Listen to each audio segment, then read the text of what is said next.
L'histoire de la tragédie d'Israël au désert, mais aussi celle de l'homme, et remonte à la Genèse, où un choix lui fut offert entre deux chemins.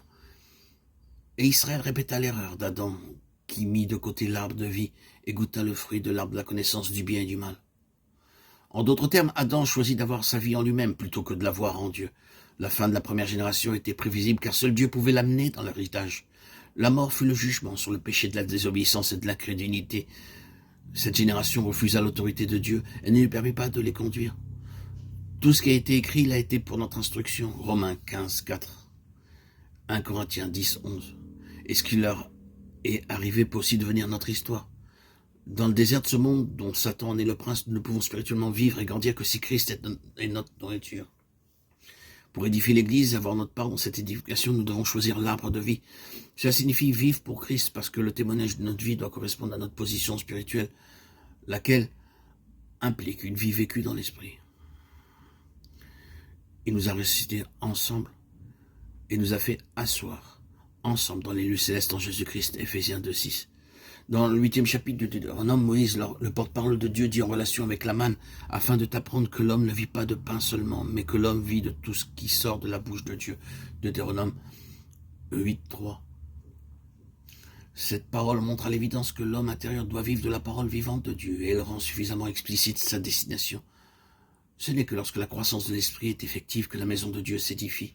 Ceci montre de façon évidente que Christ doit être la vie de chaque membre pour être celle du corps. Mais cela implique d'être entièrement à l'éternel. La révélation qui nous est donnée de la bouche même de notre Seigneur en Jean 6, 57, « Je vis par le Père, de même celui qui me mange vivra par moi », nous donne le secret de la permanente sustentation dont il était l'objet.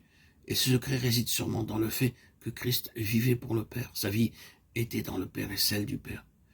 Il demeurait dans le Père, en qui est la source éternelle de cette vie. Jean 14, 10. En vivant pour le Père, la vie coulait constamment et sans interruption en lui. Sa volonté étant toujours en harmonie et au diapason de celle du Père. Il se nourrissait de cette volonté, c'était son constant et permanent désir de l'accomplir. Paul appelle Christ le Seigneur de gloire, 1 Corinthiens 2, 8, parce que Christ a glorifié le Père en accomplissant sa volonté dans l'obéissance à travers la souffrance. Le secret de Christ doit être celui de l'Église. Nous édifions suivant le plan en apportant la vie au corps. C'est par la vie que le modèle se constitue, se forme dans les croyants, les pierres de cette maison. La déclaration du Seigneur « Je suis le pain de vie » montre que notre faim intérieure ne peut être satisfaite que par Christ, et Christ seul. Matériellement, le pain répond aux besoins du corps, le satisfait.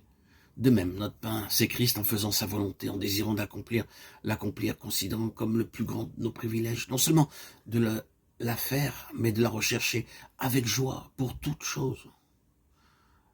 C'est ainsi que nous expérimentons qu'il est le pain de vie, que nos besoins sont satisfaits et comblés. Beaucoup de croyants ne sont jamais satisfaits ni vraiment heureux et craignent la fatigue. Mais quand le Seigneur rencontra la femme de Samarie, il nous est dit qu'il était fatigué du voyage. Cependant, à ses disciples, il déclare « Ma nourriture est de faire la volonté de celui qui m'a envoyé et d'accomplir son œuvre. » Jean 4, 34.